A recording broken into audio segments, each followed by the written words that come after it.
Isang araw mula sa mahimbing na tulog at nung ako'y magising, dun po ako nagkaroon ng ideyang maisulat itong kanta kong Panaginip ni John.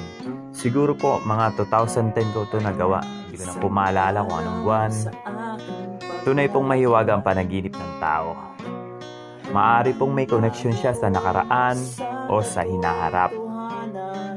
Marami nga daw tayo napapanaginipan habang tayo tulog. May nangyayari nagkakatotoo.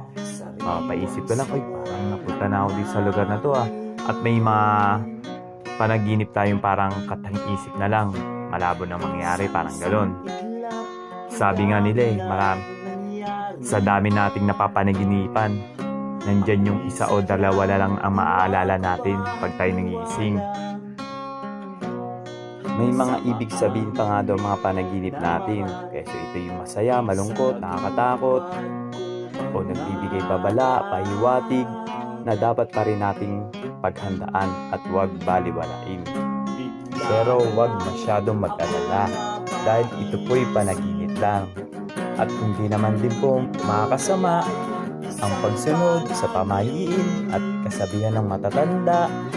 At kung ito'y mas makakaluwag sa iyong kalooban, gawin mo na lang ang mas nararapat at magbibigay ng kayapa sa iyong isip. Nakakapanaginip din po ako ng isang kaibigan at kamag-anak na matagal na pumanaw. Sumalang ang kaliwan. Mali. Di ba sabi mo noon luto na, sinain, kakain na, sunog na. Ito ba?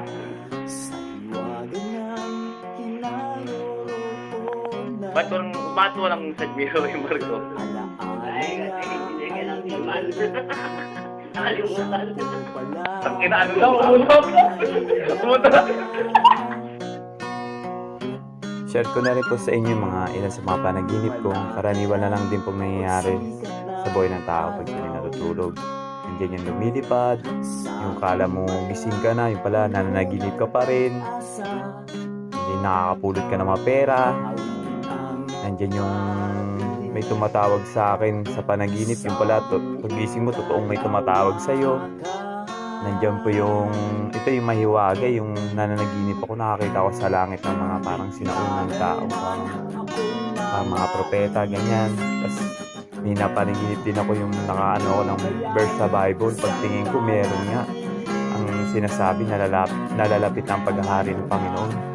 Parang nakakakalabot sa akin. Parang sinasabi magbago na daw po. Minsan nga po nangarap din ako na mapanaginipan ko yung mga numero sa jackpot sa loto. Kaso po walang ganun. Mahirap hanapin ang kapalaran sa panaginip. Kailangan po talaga ng pagsisikap. At syempre, ugaliin po nating magdasal bago matulog para di tayo maligaw sa ating panaginip at mag-guide tayo sa tamang landas. Yun lang po mga katusok. Ito nga pala si Katusok John at nag-iwan sa inyo ng mga orihinal na awitin. Babus!